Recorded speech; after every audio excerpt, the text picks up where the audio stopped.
John Peterson from Bayview. I've been in Bayview for 30 years. But, hello, can you hear me now? I'm the bearer of bad news. I've only got two supporters here tonight, or today rather. Those two. They're the only ones that refused an application that has now been approved by the New South Wales Planning. And you think that DY has not come to Pittwater? They have approved last week 95 units on Bayview Golf Course, 4 stories high, 159 trees to be taken out. The university researchers have said the micro bat colony goes, right? The powerful owl will go somewhere else. But everybody needs to know that this was refused by the previous application, and it was because of the Pittwater Council. Now the Pittwater Council, the day before they were dismissed, they recommended that application be refused. And now, all of a sudden, the New South Wales Planning rang me the other day and said, sorry John, but the developer has got the right to do 95 units, 5 stories, or it was going to be 5, but it's down to 4. And guess what? It's on the Pittwater's largest wildlife corridor. It's got 3 corridors. This is the largest one, and it goes from the bay up to Nankoa Road, isn't it? Yeah. So I just thought I'd tell you, because you think DY is not coming to Pittwater, it has. The statements that follow are understood to be broadly correct. Around 2009, Bayview Golf Club sold off land along Darley Street West, where the old clubhouse stood. This netted the club around $10 million.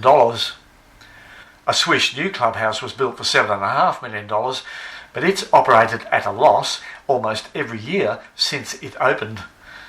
To stave off imminent bankruptcy, the club engaged with the developer, Waterbrook, and tried to get approval to build a retirement village on 2 hectares of this land.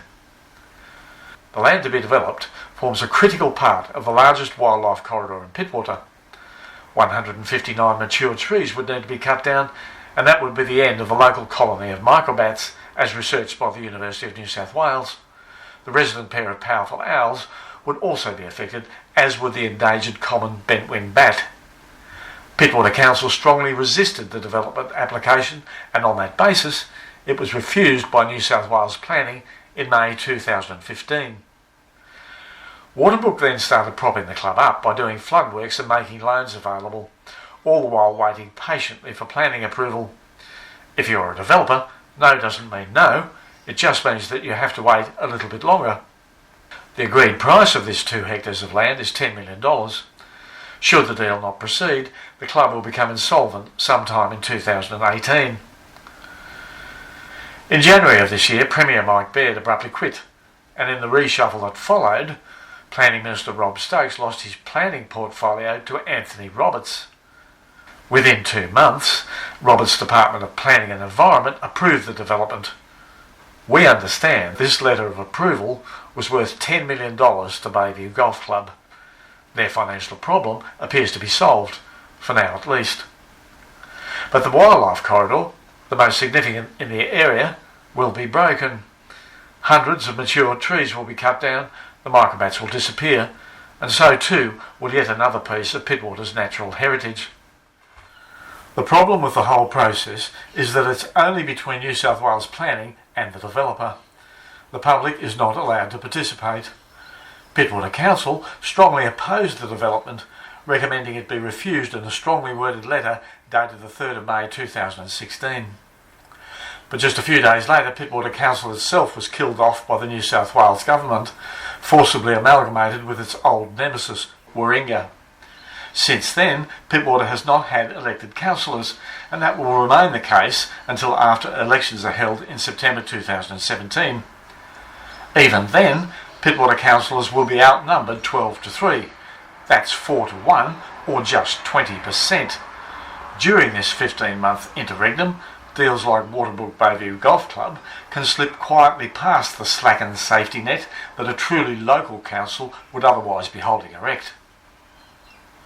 Without a truly independent Pittwater Council, there are just two chances that Pittwater's environment will survive the impending development onslaught: 20%, as discussed, and Buckleys.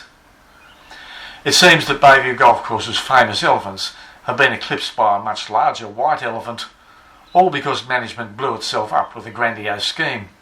But we doubt you'll ever see that written up in the club's history. We need Pittwater Council back. Thank you. Thanks very much.